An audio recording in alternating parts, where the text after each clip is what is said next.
لو یجدون ملجأ او مغارات او مدخلا لولوا الیہ وهم یجمحون، اگر ان کو مل جاتا کوئی ٹھکانہ یا غار یا گھس بیٹھنے کی جگہ تو ادھر بھاگ کھڑے ہوتے رسی توڑا کر۔ وَمِنْهُمْ، اور ان میں سے ہیں، مَن يَلْمِزُكَ، یہ وَيْلٌ لِكُلِّ ہُمَزَةٍ لُمَزَةٍ میں بھی لفظ آتا ہے لام میم اور زے۔ تو لما کا یل میزو کا مطلب ہوتا ہے کسی پر عیب لگانا، نکتہ چینی کرنا، عیب جوئی کرنا۔ ان میں سے ایسے بھی ہیں بدبخت، کیا کر رہے ہیں وہ؟ جو یل میزو کا، جو آپ پر عیب لگاتے ہیں، آپ کو تانے دے رہے ہیں، آپ کی ذات صلی اللہ علیہ وسلم، آپ کی ذات بابرکات جو صادق اور امین نبی بننے سے پہلے ساری دنیا مانتی تھی، ان کے اوپر عیب جوئی کرتے ہیں۔ کس بات میں؟ پھر صدقات کے باب میں۔ اب عیب جوئی یہ نہیں ویسے کر سکتے تھے کہ جی آپ نعوذ باللہ زکوٰۃ کے پیسے لے کے اور آپ اپنے اوپر استعمال کر لیتے ہیں، اور آپ بڑے جیسے یہ جھوٹے نبیوں کے پیروکار ہیں نا، ان کے خلیفے ہیں اور وہ مرسڈیز کاروں میں پھر رہے ہوتے ہیں، تو آپ کو دیکھ کے سمجھ آ رہی ہوتی ہے کہ اپنے عوام کو لوٹ کھسوٹ کے 50 قسم کے چندے بنائے ہیں، اور سارے چندوں سے ان کی جو آل اولاد ہے وہ عیش کر رہی ہے۔ وہ جھوٹے نبی کو دنیا سے گزرے ہوئے کتنے 100 سال ہو گئے، 100 سال سے اوپر ہو گئے، لیکن اس کی آل اولاد آج بھی جو ہے وہ اس کے مزے کر رہی ہے، اندھے اعتقاد کی بنیاد پر لوگوں سے پیسے لے لے کے۔ اللہ کے نبی صلی اللہ علیہ وسلم کی تو یہ زندگی تھی نہیں۔ آپ تو ٹاٹ کی چادر کے اوپر سوتے تھے، اور اس کو بھی 2 تہیں لگاتے تھے، 4 تہیں لگا کے بھی نہیں سوتے تھے کہ اسے نیند اگر گہری آتی تھی تو تہجد کے لیے اٹھنا مشکل ہوتا تھا۔ اور حضرت عمر رضی اللہ عنہ ایک دفعہ حضور کے پاس حاضر ہوئے تو آپ صلی اللہ علیہ وسلم کے جسم پر اس ٹاٹ کے سونے کے جیسے نشان پڑے ہوئے تھے، تو اور وہ رونے لگے، یا اللہ کے رسول، کیسر و کسرا تو ہیں، وہ تو مزے کر رہے ہیں اور اللہ کے نبی صلی اللہ علیہ وسلم اس حال میں ہیں۔ تو حضور نے کہا کہ یہ اچھی بات نہیں ہے کہ ہمیں دنیا میں نہیں، ہم ان چیزوں کو استعمال کرتے ہیں، مفہوم اس کا یہ ہے، اور آخرت میں ساری نعمتیں ہمارے لیے ہیں۔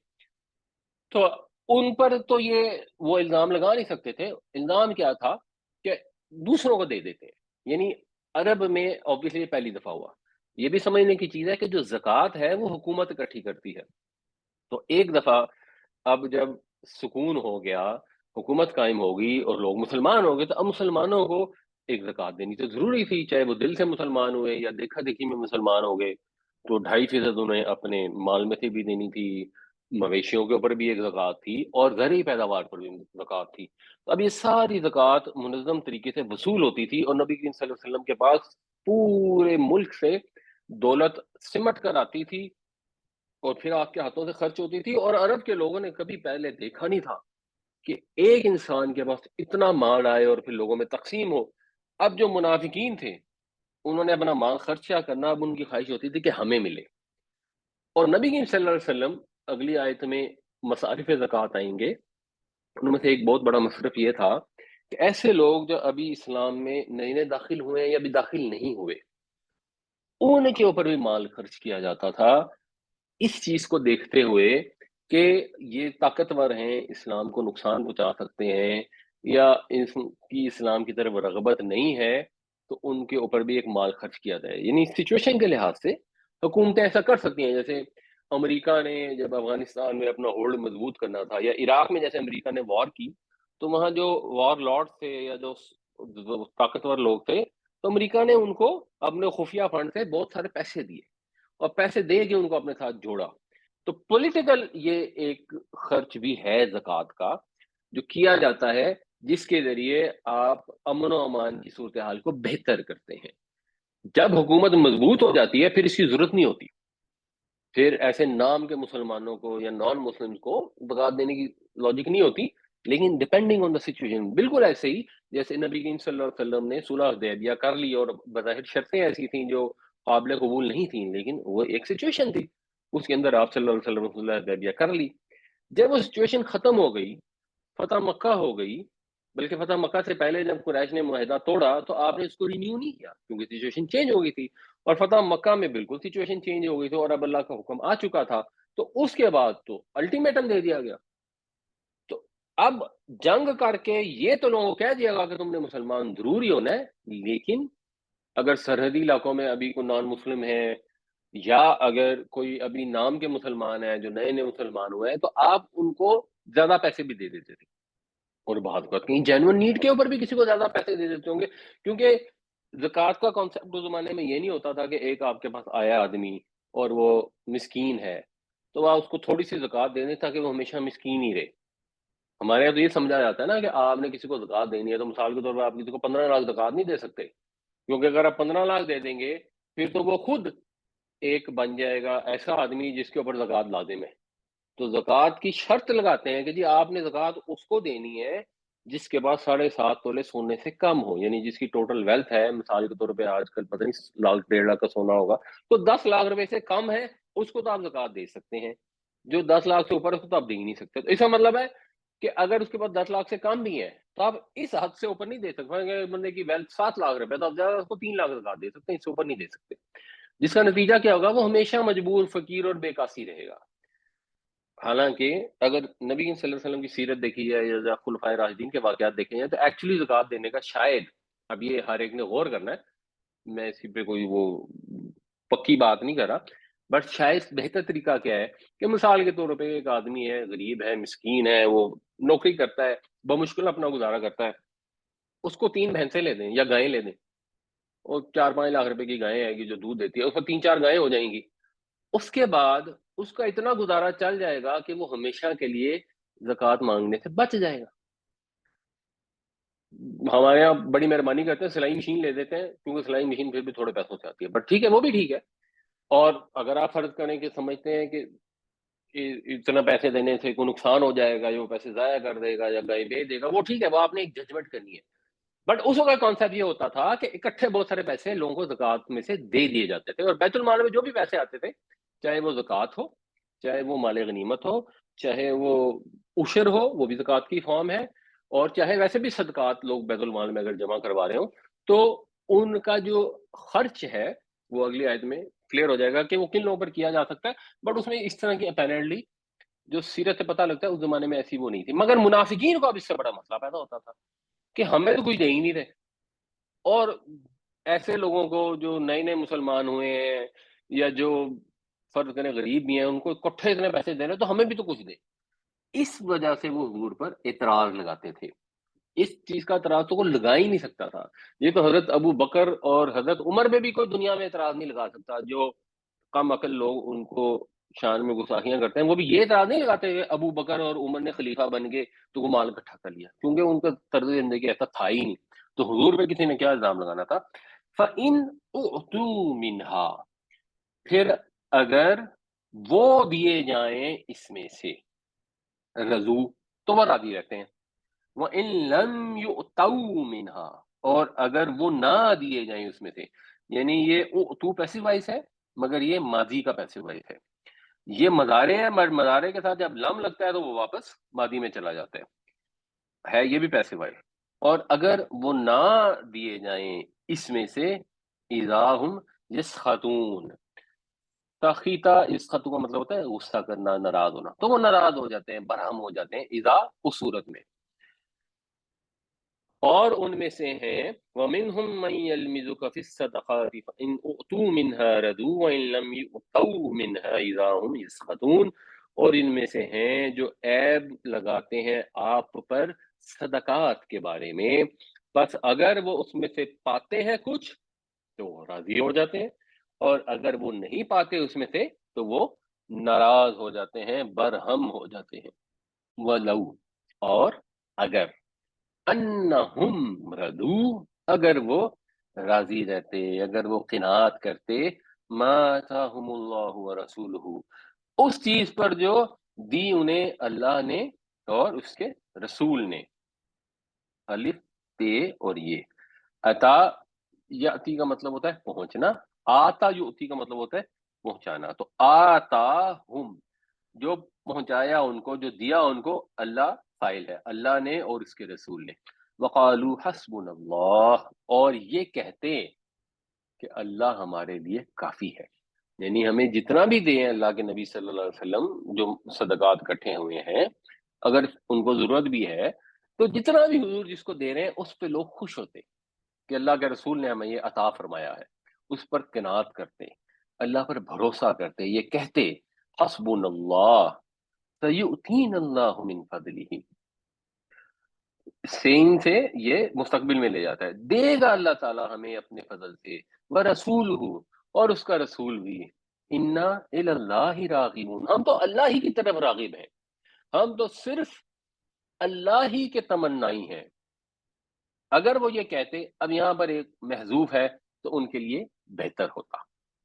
یہ طرز عمل ہونا چاہیے، زندگی میں بھی یہی طرز عمل ہونا چاہیے، انسان ایفرٹ بھی کرے، انسان کوشش بھی کرے۔ اب اللہ کے رسول تو ہے نہیں جو آپ کو دیں، لیکن ظاہر سی بات ہے اگر حکومت وہ کسی کو مجبوری اور ضرورت ہے کوئی دے دیتی ہے کچھ تو ٹھیک ہے، نبی کریم صلی اللہ علیہ وسلم بھی بیت المال کے متولی کی حیثیت سے ہی لوگوں میں عطا فرماتے تھے، اور اللہ کے خیر آپ تو رسول بھی تھے، آپ کا مقام تو فرق ہے، مگر حکومت کا بھی یہ فرض ہے خلیفہ ہوتے ہوئے کہ جو اس کے پاس مال اکٹھا ہو زکوٰۃ کی مد میں، جو اسلامی ٹیکس ہے تو اس ٹیکس کی مد میں جو بھی مال اکٹھا ہو وہ لوگوں تک پہنچائے، اور لوگوں جب پہنچے گا تو آج کے دور میں بھی کسی کو کم پہنچے گا کسی کو زیادہ پہنچے گا تو ٹھیک ہے، خیر حکومت میں تو ایپ جوئی کی جا سکتی ہے کیونکہ حکومت تو حکومت ہے نا، وہ کوئی اللہ کے رسول کا مقام اور مرتبہ تو ہے نہیں۔ اس وقت باہر کیف اگر لوگ یہ ایب جوئی کرنے بجائے اگر یہ کہتے کہ ہم راضی ہیں، ہمارے لیے اللہ کافی ہے، اللہ تعالیٰ ہم نے فضل سے اور اللہ کا رسول اللہ کے فضل سے ہمیں اور بھی عطا فرمائے گا، اور ہم تو بس اللہ ہی کے تمنائی ہیں، تو یہ ان کے لیے بہتر ہوتا۔ وَلَوْ أَنَّهُمْ رَضُوا مَا آتَاهُمُ اللَّهُ وَرَسُولُهُ وَقَالُوا حَسْبُنَا اللَّهُ سَيُؤْتِينَا اللَّهُ مِنْ فَضْلِهِ وَرَسُولُهُ إِنَّا إِلَى اللَّهِ رَاغِبُونَ، اور اگر وہ راضی رہتے اس پر جو عطا کیا ان کو اللہ اور اس کے رسول نے، اور یہ کہتے کہ اللہ ہمارے لیے کافی ہے، دے گا ہمیں اللہ بھی اپنے فضل سے اور اس کے رسول بھی، بے شک ہم اللہ ہی کے تمنائی ہیں۔ انما الصدقات للفقراء والمساکین، صدقات تو بس للفقراء والمساکین، فقیروں اور مسکینوں کے لیے ہیں۔ فقیر نارمل ہے، ویسے فقیر اور مسکین کی نا مختلف لوگوں نے مختلف کی ہیں، میں جو مولانا امین احسن نے کی ہے میں وہ آپ کو بیان کر دیتا ہوں کہ ہر وہ شخص جو غنی نہیں ہے محتاج ہے وہ فقیر ہے، چاہے وہ سوال کرتا ہے یا نہیں کرتا۔ اور مسکین کس کو کہا جاتا ہے؟ جو سکون سے لفظ ہے، جو ایک جگہ سکون میں آ جاتا ہے، رک جاتا ہے، ٹھہر جاتا ہے، یعنی ایفرٹ نہیں کر سکتا کسی وجہ سے، جیسے مثال کے طور پہ ایک شخص معذور ہے یا ویسے ہی اب اس کی ہمت ختم ہو گئی ہے اور اس میں ایفرٹ کرنے کی ہمت نہیں رہی، وہ دوسروں کی امداد کے اوپر بھی بس گزارا ہے اس کو، یعنی فقیر تو وہ ہے ہی ہے اور ساتھ میں وہ مسکین بھی ہے، تو یہ فقیر کے مقابلے میں ذرا ویسے سخت لفظ ہے۔ تو جو زکوٰۃ کا مال ہے یا ایون جو صدقات بیت المال میں جمع ہوئے ہیں، آپ نے انڈیویجولی اگر کوئی صدقہ دینا ہے تو مثلا آپ اپنے کزن کو بھی دے سکتے ہیں، وہ بھی صدقے کی نیت ہو سکتی ہے، صدقے کے طور پہ آپ جنرل بھی لوگوں کو کھانا کھلا سکتے ہیں، وہ ایک فرق چیز ہے۔ صدقے کا ویسے مطلب ہوتا ہے سچ کر دکھانا، صدق سے ہے، یعنی ہم اگر اللہ پر ایمان رکھتے ہیں تو اپنے ایمان کو سچ کر دکھانے کی صورت کیا ہے؟ اپنی جان کی بازی لگائیں، اپنے مال دیں۔ تو اگر ہم اپنے مال ادا کرتے ہیں تو ہم ایک طرح سے سچ کر دکھاتے ہیں کہ یہ مال جس سے ہمیں محبت ہے یہ ہم دوسروں کو دے رہے ہیں اللہ کی خاطر، تو اس سے ہمارا ایمان سچا ثابت ہوتا ہے۔ تو اب وہ مال جب بیت المال میں جمع ہو گیا تو اب جو بھی الزام لگانے آ رہے ہیں ان کو یہ پتہ ہونا چاہیے کہ اللہ کے نبی صلی اللہ علیہ وسلم اپنی مرضی سے نہیں دے رہے، رینڈملی بھی نہیں دے رہے، کو ٹاس کر کے بھی نہیں دے رہے، وہ تو اللہ کے حکم کے مطابق دے رہے ہیں، اور اللہ نے حکم دیا ہے، یہ ایکچولی فریضۃ من اللہ ہے، اللہ کی طرف سے یہ مقرر کردہ فریضہ ہے، کیا کہ جو بیت المال میں صدقات اکٹھے ہوئے ہیں،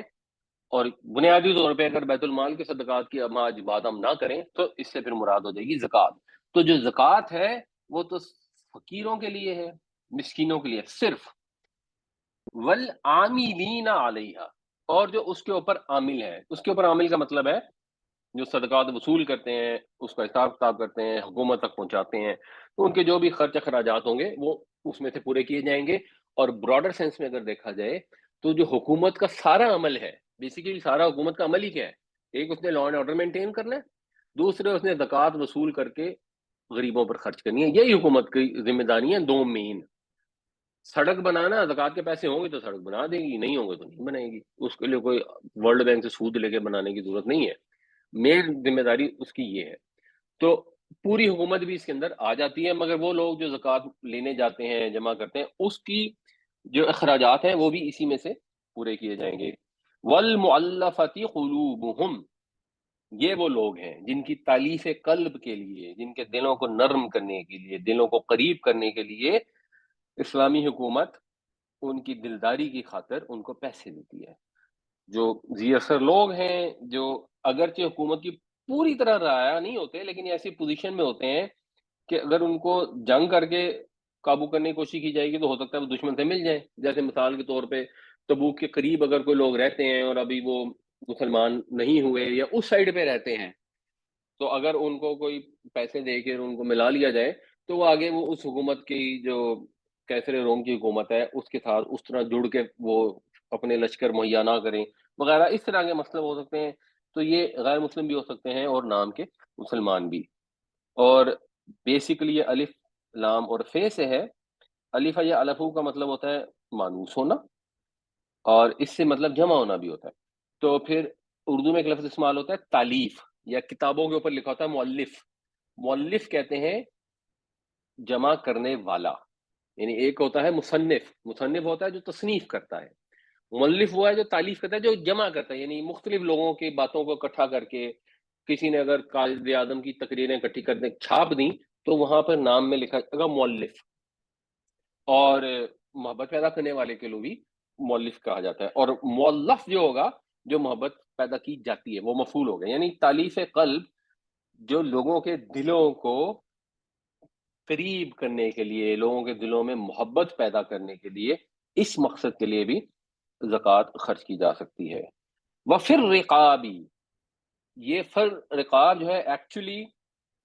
فقہ یا فقو کا مطلب ہوتا ہے کسی غلام یا قیدی کو آزاد کرنا، اور رقبہ یا رقبو کا مطلب ہوتا ہے نگرانی کرنا. اب نگرانی کرنے کے لیے جو چیز گھومتی ہے ادھر اور ادھر وہ چیز ہوتی ہے گردن، اس کو کہا جاتا ہے رقبہ. تو رقبہ کی جمع ہوتی ہے رقاب. تو یہاں فق جو ہے یا تحریر جو ہے وہ محذوف ہے. پھر رقابی کا مطلب ہے فی تحریر رقابی یا فی فقر رقابی، گردنوں کو آزاد کرنے میں. اسلام کے اندر یہ سسٹم تھا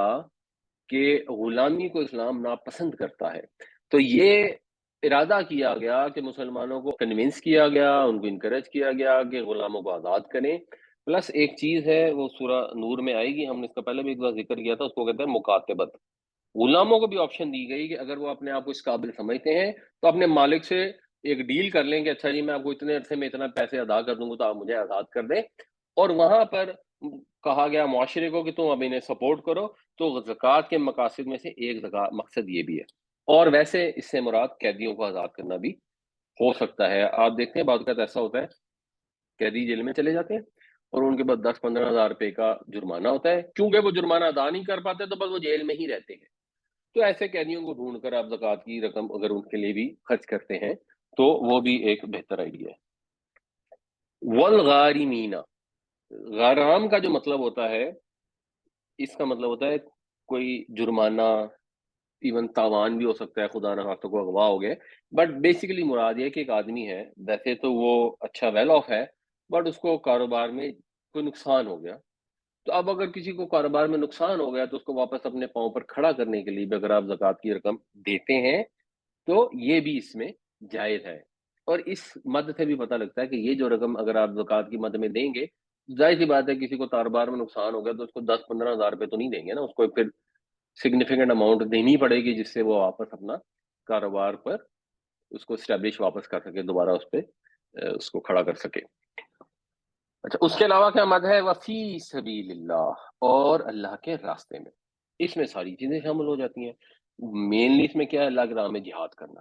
مینلی اس میں کیا ہے؟ اللہ کے دین کی تبلیغ کرنا. اور کوئی بھی چیز، ہر چیز ہی فی سبیل اللہ میں آ جاتی ہے. مگر ایک اس میں جو چیز نوٹس کرنے والی ہے، ہمارے یہاں یہ سمجھا جاتا ہے، اور اگر کوئی سمجھتا ہے تو اس میں کوئی ایشو نہیں ہے ویسے، کیونکہ ان کی بھی کوئی نہ کوئی ایک حکمت ہے. وہ حکمت بھی میں آپ کو بتا دیتا ہوں. ہمارے یہاں سمجھا یہ جاتا ہے کہ غیر مسلم کو زکوٰۃ نہیں دی جا سکتی.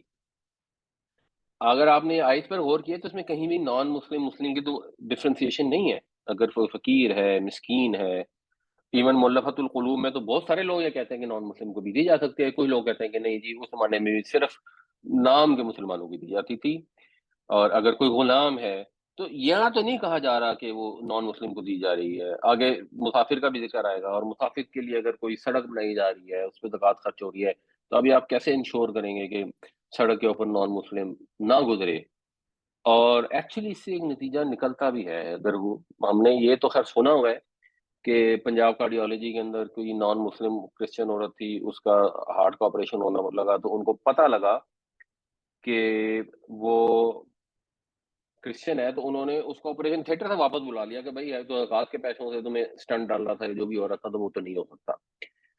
بہرحال جن کی انڈرسٹینڈنگ ہے اگر ہے تو وہ ان کو صحیح لگ رہا ہے تو وہ اپنی جگہ درست ہے. ہر انسان نے سوچ سمجھ کر فیصلہ کرنا ہے، اور انشاءاللہ اگر اس نے سوچ سمجھ کر فیصلہ کیا تو اللہ تعالیٰ اس پر کوئی مواخذہ نہیں کریں گے اگر وہ غلط فیصلہ بھی ہوا، بلکہ 1,000 پھر بھی ملے گا. مگر اپیرنٹلی یہ چیز درست نہیں ہے. اور جو مشنری ہوتے ہیں وہ تو ٹارگٹ کر کے مسلمانوں کو ایسے کیس میں جہاں پر وہ بیمار ہیں، ان کو کوئی ضرورت ہے، تو ان کو وہ اوپر خرچ کرتے ہیں، جس کا نتیجہ یہ ہوتا ہے کہ ایکچولی ان کی طرف سے تالیف قلب ہوتی ہے اور مسلمانوں کے عیسائی بننے کے امکانات بڑھ جاتے ہیں. اور جو ہمارے یہاں جس کو اب ہم کرسچن کمیونٹی کہتے ہیں، جو صفائی ستھرائی کا جنرلی کام کرتے ہیں، اکثر اس میں یہی ہوا کہ وہ ہندو ان کو شودر سمجھتے تھے، اور مسلمان بھی کو ان کو وہ خاص زیادہ پسند نہیں کرتے تھے. تو وہ جو بھی شودر ذات والے تھے وہ بہت سارے پھر عیسائی ہو گئے. اس لیے سارے عیسائی ہیں، ورنہ یہ کوئی یہاں عیسائیت ایسی تھوڑی تھی کہ ان کو صرف عیسائیت کی سمجھ آ گئی اور باقی ساری آبادی مثلا پاکستان کے ایریا میں مسلمان ہوگی، اور جتنے عیسائی ہوئے وہ میجورٹی اس پسے ہوئے طبقے سے تعلق رکھتی ہے. اس کی بیسیکلی وجہ یہی تھی کہ انہوں نے ان کے اوپر پیسے خرچ کیے. تو اس سمجھ میں جو آپ نے دین کی تبلیغ کرنی ہے، اس میں نان مسلم کی کیسے تخصیص ہو سکتی ہے؟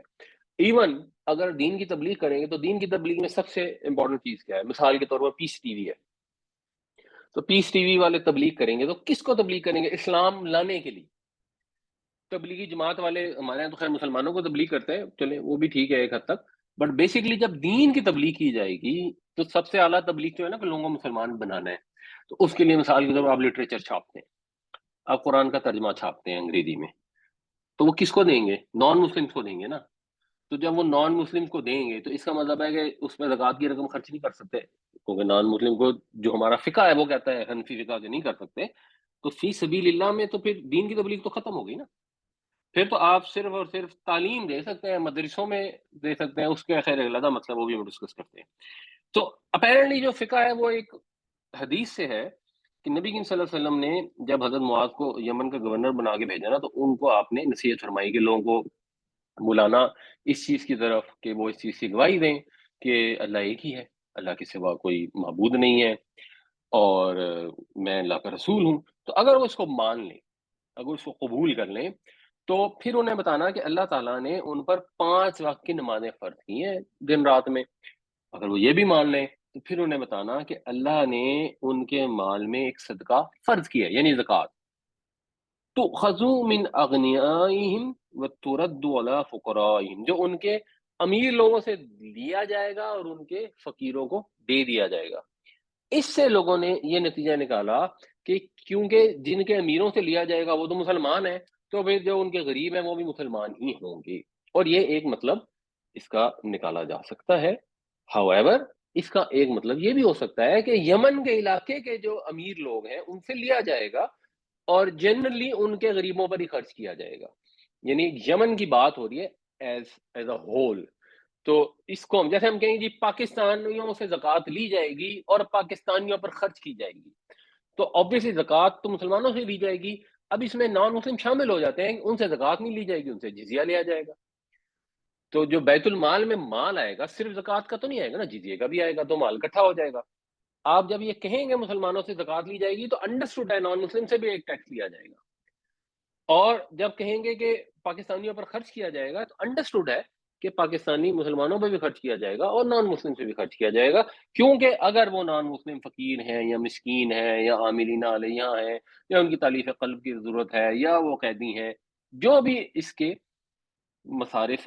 ہیں، تو یہ امین احسن اصلاحی کی یہ انڈرسٹینڈنگ ہے، اور مجھے ایکچولی یہ انڈرسٹینڈنگ زیادہ اپیل کرتی ہے۔ لیکن جب آپ کے پاس مثلا کہیں سے زکوٰۃ کے پیسے آ جائیں نا، کوئی کہ جی میری زکوٰۃ آپ کہیں خرچ کر دیں، تو وہ آپ نے اپنی انڈرسٹینڈنگ کی بیس پہ خرچ نہیں کرنے، آپ نے زکوٰۃ ادا کرنے والے کی انڈرسٹینڈنگ کا احترام کرنا ہے۔ اگر اس نے کہا کہ جی میری زکوٰۃ میں میری انڈرسٹینڈنگ ہے کہ نان مسلم کو نہیں دی جا سکتی، تو براہ کرم آپ اس کی زکوٰۃ نان مسلم کو نہ دیں۔ جو اگر مثلا پنجاب کارڈیالوجی والوں نے یہ کیا، تو اس میں بس ٹھیک ہے، اس کی جو بھی امپلیکیشن ہے اس کا پھر انہیں اور کوئی سولوشن رکھنا چاہیے، اور صدقات کی مد میں علیحدہ سے کوئی فنڈ رکھنا چاہیے کہ کوئی نان مسلم آ جائے تو اس کا بھی علاج کرایا جائے، اگر جنرل پبلک کا یہ خیال ہے۔ میں کیونکہ ذاتی اپنی انڈرسٹینڈنگ کا فیصلہ کرتا ہوں، تو میں تو نان مسلم کو دے سکتا ہوں، بٹ یہ ہر بندے نے خود سوچ کر اپنا فیصلہ کرنا ہے۔ اس کے علاوہ کیا مد ہے؟ وابن السبیل، اور مسافروں کے لیے، کیونکہ مسافر ویسے ہو سکتا ہے امیر ہو، اصطلاحی یا قانونی لحاظ سے وہ فقیر نہیں ہے، مسکین نہیں ہے، لیکن آپ کہیں دوسری جگہ پہنچ گئے، اور خاص طور سے اس زمانے میں تو ایسی فیسلٹیز نہیں ہوتی ہے نا کہ آپ کے کریڈٹ کارڈ چل رہے ہیں اور آن لائن بینکنگ چل رہی ہے، تو ایسے لوگوں کو ضروریات ہوتی تھیں۔ اور ایون اگر امیر بھی ہے اور کریڈٹ کارڈ وغیرہ چل بھی رہا ہے، تو ظاہر ہے اس کو ایک سڑک پر سڑک چاہیے، پینے کی جگہ چاہیے، بیٹھنے کی جگہ چاہیے، مسجد چاہیے جو استعمال کرنی ہے، تو وہ چیز بھی زکوٰۃ کے پیسوں سے بنائی جا سکتی ہے۔ فریدۃ من اللہ، یہ اللہ تعالیٰ کی طرف سے فریضہ ہے، یہ اللہ کا حکم ہے، یہ نہیں ہے کہ اللہ کے نبی صلی اللہ علیہ وسلم بھی اپنی مرضی سے کچھ دیتے ہوں۔ واللہ علیم حکیم، اور اللہ تعالیٰ جاننے والا ہے، حکمت والا ہے۔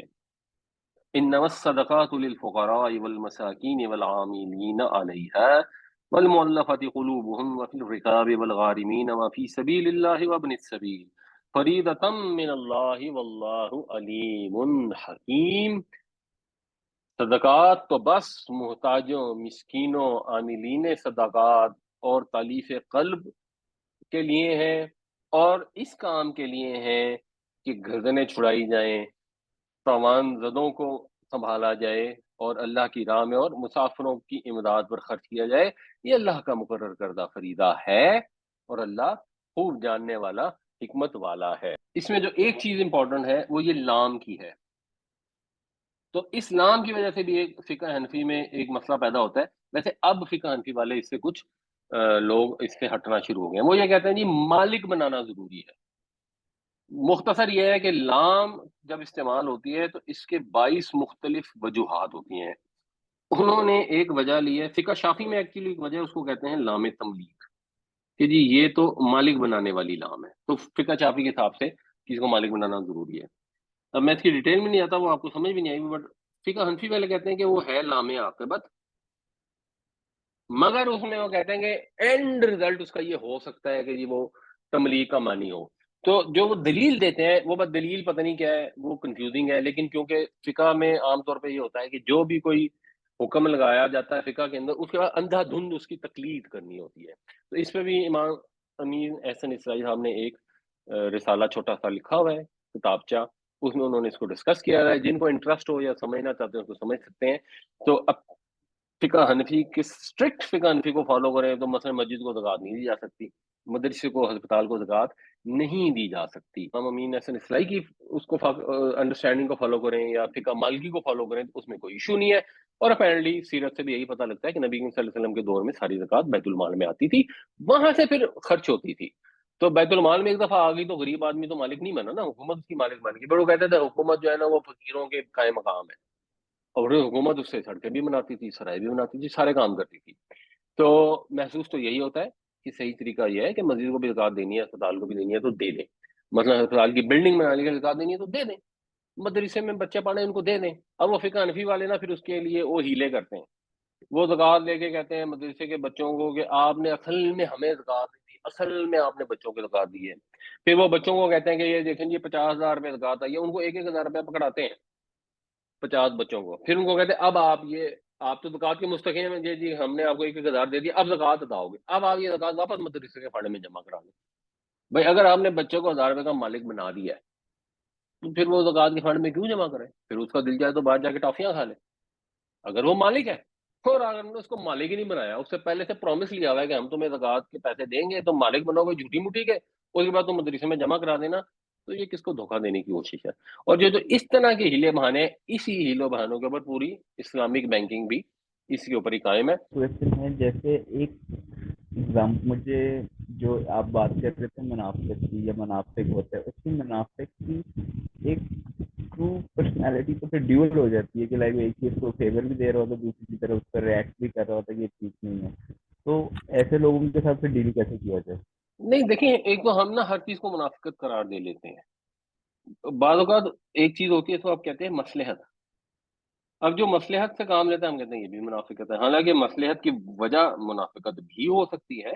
اور مصلحت کی وجہ حکمت بھی ہو سکتی ہے۔ تو ہم ہر ایک کو منافق کسی اور کو تو قرار دینا ہی نہیں چاہیے۔ منافق اگر آپ نے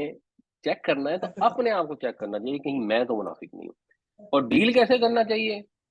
ڈیل تو یہ تو سچویشن ٹو سچویشن ڈیپینڈ کرے گا، جو اللہ تعالیٰ نے عقل شعور دیا اس کے حساب سے ڈیل کریں لوگوں۔ یہ انما الصدقات للفقراء، یہاں پہ لام لائے اور آگے وفر رقاب والغارمین، یہاں پہ جی، فی لائے، اس کی کیا حکمت ہو سکتی ہے سر؟ اس کی حکمت اپیرنٹلی یہ ہے، ایک تو اس سے بھی ظاہر ہوتا ہے کہ 8 مصرفوں میں سے 4 لام کے ساتھ ہیں، 4 فی کے ساتھ ہیں، تو اس کا مطلب ہے لام تملیغ تو ویسے نہیں رکھ سکتا نا، کیونکہ باقی 4 کہاں لگیں گے۔ بٹ پہلے 4 میں جو لام لگا نا، اس سے ایک طرح سے آپ کہہ لیں اختصاص ہوتا ہے، یعنی خاص جو وہ الزام لگا رہے تھے نا، ایکچولی وہ اس کا جواب ہے۔ تو کہا جا رہا ہے کہ بھئی یہ جو صدقات ہیں یہ تو صرف اور صرف فقیروں، مسکینوں، عاملین علیہا اور مولفتی قلوب کے لیے، یہ اس کے لیے ہیں، اس کے لیے خاص ہو گئے۔ اور آگے جو فیس ہے نا وہ پھر ذرا جنرل ہو جاتا ہے کہ اللہ کے راہ میں خرچ کرنا ہے، تو اب اللہ کی راہ میں جب آپ خرچ کر رہے ہوں گے اور مثلا آپ لٹریچر چھاپ رہے ہیں، تو وہ ضروری نہیں کہ غریب کو ہی ملے، یا آپ نے سڑک بنا دی وابن السبیل کے لیے، تو وہ ضروری نہیں کہ اس پہ غریب ہی سفر کرے، اس پہ امیر بھی سفر کر سکتا ہے۔ اپیرنٹلی یہ فی کا شاید مطلب یہ ہے۔ اسی طرح جو پھر رقاب ہے اور غارمین، اگر کوئی قید میں کسی وجہ سے چلا گیا، اگر کسی کو کاروبار میں نقصان ہو گیا، تو اب یہ شروع والے 4 جو ہیں نا وہ ذرا تھوڑے اسٹرکٹ سینس میں ہیں کہ بس یہ ہم نے محتاج کو ہی دینا ہے وہ، اور جو آگے والی 4 ہیں وہ ایک جنیرک بھی ایکسپینس جو ہے وہ ہو سکتا ہے، شاید اس کی وجہ یہ ہے۔ اللہ تعالیٰ ہمیں قرآن شریف پڑھنے، سمجھنے، صحیح سے سمجھنے، اس پر عمل کرنے، اسلام کو بائی چوائس اختیار کرنے، اور اللہ اور اس کے رسول صلی اللہ علیہ وسلم کی سب باتوں کو دل کی خوشی سے قبول کرنے کی توفیق عطا فرمائے۔ ہمارے ملک کے حالات پہ بھی اللہ تعالیٰ رحم فرمائے، آمین یا رب العالمین۔